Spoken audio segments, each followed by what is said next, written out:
ஆகா கல்யாணம் சீரியல்ல இங்க நம்ம ஐஸ்வர்யாவும், மகாவும் அழகி பாப்பாவோட ஃபோட்டோவ காமிச்சு, "இந்த பாப்பாவ பத்தி உங்களுக்கு தெரியுமா?" அப்படின்னு சொல்லிட்டு அந்த ஊர்ல எல்லார்கிட்டயுமே விசாரிச்சுக்கிட்டு இருக்கிறாங்க. ஸோ அந்த பாப்பாவ பத்தி அங்க இருக்கிறவங்க யாருக்குமே தெரியாது இல்லையா? அதே டைம்ல வந்து இங்க சித்ரா தேவியும், இந்த கௌதமும் செட் பண்ண ரவுடி கும்பல் வந்து பாத்தீங்கன்னா, நம்ம மகாவையும், ஐஸ்வர்யாவையும் கிட்னாப் பண்ணி கொண்டு போய் ஒரு இடத்துல அடைச்சர்றாங்க. ஸோ அடைச்சிட்டது மட்டும் இல்லாம, இந்த விஷயத்த சித்ரா தேவிகிட்டயும் சொல்லணும் இல்லையா?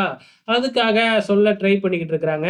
அதே நேரத்துல இவுங்க எல்லாருமே ஒரு டெம்போவ புடிச்சு, ஒரு வேன புடிச்சு எல்லாருமே அந்த இடத்துக்கு வந்துகிட்டு இருக்கிறாங்க. அந்த நேரம் பார்த்து தான் அந்த ரவுடி கும்பலும் ஃபோன் பண்ணி சித்ரா தேவி கிட்ட எப்படியோ இன்ஃபார்ம் பண்ணிக்கிட்டு இருக்காங்க. அதே நேரத்துல நம்ம சூர்யாவும் அந்த இடத்துக்கு வந்துட்டாங்க. சூர்யா அழகி பாப்பாவோட அம்மாவோட ஃபோட்டோவ வச்சு அங்க விசாரிக்க ஆரம்பிக்கிறாங்க.